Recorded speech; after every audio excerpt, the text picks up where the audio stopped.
Hello friends, welcome back to my channel. तो आज हम बात करेंगे बायोफार्मास्यूटिक्स के यूनिट 1 का एब्जॉर्प्शन है, उसका आज हम लास्ट टॉपिक स्टडी करेंगे। Absorption of drug from non पर ओरल एक्स्ट्रावेस्कुलर रूट। अभी तक हमने जितना भी पढ़ा वो सब ओरल के केस में पढ़ा था। ओरल मतलब अगर हम मुंह से दवा कोई भी दे रहे हैं तो भी क्या एब्जॉर्प्शन पैटर्न है। अब हम ये जानेंगे कि ड्रग जो है वो अगर नॉन पर ओरल एक्स्ट्रावेस्कुलर रूट से दी जाती है तो पहले तो इस वर्ड का मतलब समझें। नॉन पर ओरल एक्स्ट्रावेस्कुलर रूट, नॉन पर ओरल का मतलब क्या होता है? नॉन पर oral means other than oral, oral को छोड़ के। नॉन पर ओरल मतलब ओरल को छोड़ के। एक्स्ट्रावेस्कुलर रूट का मतलब होता है नॉट डायरेक्टली इन वीन, मतलब हम वीन्स में डायरेक्टली एडमिनिस्टर नहीं कर रहे हैं। नॉन पर ओरल मतलब ओरल को छोड़कर, एक्स्ट्रावेस्कुलर मतलब वीन्स में भी नहीं दे रहे हो डायरेक्टली आप, मतलब डायरेक्टली हम वेन्स में भी नहीं दे रहे हैं और ओरली भी नहीं दे रहे हैं। तो उस टाइप की ड्रग जो होती हैं उनका अगर एब्जॉर्प्शन हमें पढ़ना है तो हम इसके थ्रू पढ़ते हैं, ठीक है।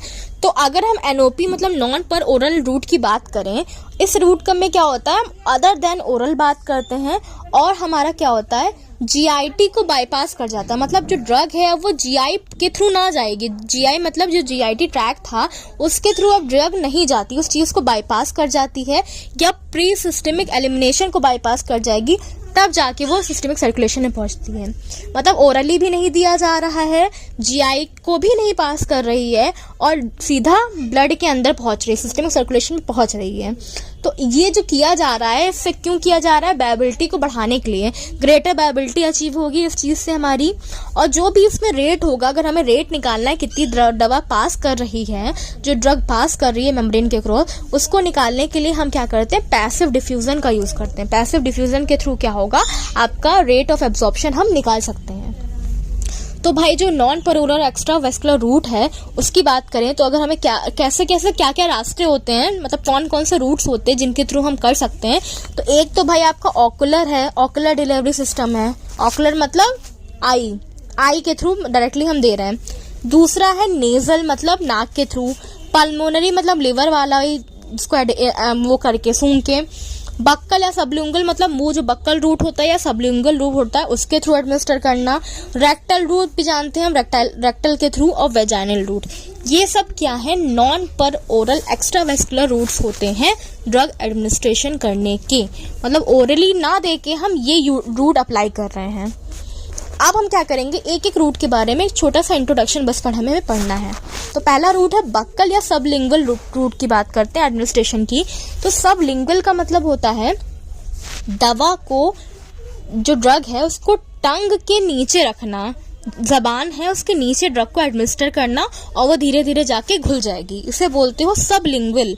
लिंगुअल मतलब वही जबान, सब मतलब उसके नीचे, टंग के नीचे अगर हम ड्रग को रख रहे हैं तो उससे क्या बोलोगे, सबलिंगुअल।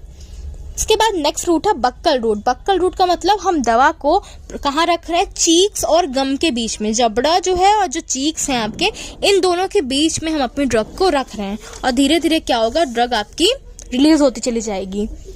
इसके बाद नेक्स्ट है रेक्टल रूट। रेक्टल रूट मतलब क्या होता है, ड्रग का एब्जॉर्प्शन बहुत तेजी से होता है सोल्यूशन में, तो हम सपोजिटरीज का यूज करते हैं। रेक्टल में हम क्या करते हैं, सपोजिटरीज का यूज करते हैं और उसको हम क्या करते हैं, डायरेक्टली रेक्टल रूट में एडमिनिस्टर कर देते हैं, वहां से वो धीरे धीरे रिलीज होता रहता है। नेक्स्ट है टॉपिकल एडमिनिस्ट्रेशन। टॉपिकल में हम बात करें जैसे कि रेस्पिरेटरी ट्रैक को छोड़ के टॉपिकल मतलब होता है स्किन की सरफेस पे, upper surface of the skin पे हम क्या कर रहे हैं, जो भी ड्रग है उसको लगा रहे हैं। इंट्रामस्कुलर मतलब आईएम साइड। आईएम साइड क्या होती है, एब्जॉर्प्शन। आईएम मतलब मसल्स में सीधा एडमिनिस्टर कर रहे हो, और आईएम जो होता है एज कम्पेयर टू आईवी, उसका एब्जॉर्प्शन पैटर्न कम होता है। आईवी तेज काम करेगा और आईएम क्या होगा, कम काम करेगा। सबक्यूटेनियस की बात करें तो सबक्यूटेनियस मतलब जो स्किन की लेयर होती है सबक्यूटेनियस, वहां पे हम क्या करते हैं, जनरली ड्रग को एडमिनिस्टर करते हैं। तो अगर आईएम से कंपेयर किया जाए तो सबक्यूटेनियस का एब्जॉर्प्शन कम होता है एज कम्पेयर टू आईएम। क्यों? क्योंकि उसका परफ्यूजन पैटर्न कम हो रहा है। और नेक्स्ट है पल्मोनरी एडमिनिस्ट्रेशन। पल्मोनरी मतलब वही नेजल रूट के थ्रू हम दवा को दे रहे हैं। नेजल रूट बहुत स्पेशल और बहुत पॉपुलर रूट है। इससे क्या होता है, इंस्टेंट एक्शन आता है। अगर कोई भी ड्रग हम दे रहे हैं पल्मोनरी के थ्रू तो सीधा लंग्स पे जाएगी, असर करेगी और अपना काम करेगी। तो बहुत ही पॉपुलर रूट है, इंक्रीजिवली बहुत अच्छा इसका एक्शन आता है पल्मोनरी एडमिनिस्ट्रेशन का। अब हम आपको क्या दिखा रहे हैं, absorption of drug from non peroral extravascular route. एक आपको टेबल बना के दिखाई मैंने कि क्या क्या रूट थे, किस रूट में कौन सा एब्जॉर्प्शन हो रहा है और कौन कौन सी दवाएं ऐसा दिखाती हैं। तो बक्कल सबलिंगुअल की बात करें तो वहां पे जो दवा जाएगी उसका एब्जॉर्प्शन या तो पैसिव के थ्रू होगा या तो कैरियर मेडिएटेड के थ्रू होगा। और कौन कौन सी दवा है, नाइट्राइड्स है, नाइट्रेट है, एंटी एंजाइनल, निफिडिपिन, मॉर्फिन, ये सब ड्रग क्या होती हैं, इस रूट से हम एडमिनिस्टर कर सकते हैं। दूसरा रेक्टल से पैसिव डिफ्यूजन प्रोसेस होगा, एस्प्रिन, पीसीएम, थायोफेलिन, ये सब आपकी क्या है, रेक्टल से हो रही हैं। ट्रांसडर्मल भी पैसिव डिफ्यूजन के थ्रू होता है, नाइट्रोग्लिसरीन, लिडोकेन और टेस्टोस्टेरोन, बीटामेथासोन, ये सब आपकी ट्रांसडर्मल से एडमिनिस्टर करोगे आप। इंट्रामस्कुलर से पैसिव डिफ्यूजन, एंडोसाइटोसिस और पोर ट्रांसपोर्ट, ये मैकेनिज्म अप्लाई होगी। फिनोसाइटोसिस और डिजिटॉक्सिन एंटीबायोटिक्स, इन सब का आप आईएम दे सकते हो। Subcutaneous passive diffusion process apply हो रही है, इंसुलिन, हिपैरिन और इम्प्लांट है आपका। इनहेलेशन में पैसिव डिफ्यूजन, पोर ट्रांसपोर्ट, सॉल्बिटामोल और बैक्लोमेथासोन हो गया। और इंट्रानेजल में पैसिव पोर, इसकी जो ड्रग है फिनाइल प्रोपामाइड है और एंटीहिस्टामिनिक है। इंट्राओकुलर में पैसिव डिफ्यूजन, इसमें आपकी एट्रोपिन है, पिलोकार्पिन है, एड्रेनलिन है और एंटीबायोटिक्स आती हैं। और लास्ट आपका वेजाइनल में कौन सा यूज करते हैं हम, पैसिव डिफ्यूजन, और इसमें जो ड्रग है वो स्टेरॉइड्स हैं और कंट्रासेप्टिव्स हैं। तो ये जितना भी था हमने आपको एक फ्लो चार्ट के फॉर्म में बता दिया कि क्या रूट था, क्या एब्जॉर्प्शन पैटर्न होगा और किस टाइप की दवा हम एडमिनिस्टर कर सकते हैं। तो फ्रेंड्स आज के लिए इतना ही। अगर आपको ये वीडियो अच्छी लगी है तो उसे लाइक करें, अपने फ्रेंड्स के साथ शेयर करें। तब तक के लिए कीप लर्निंग, कीप लिसनिंग।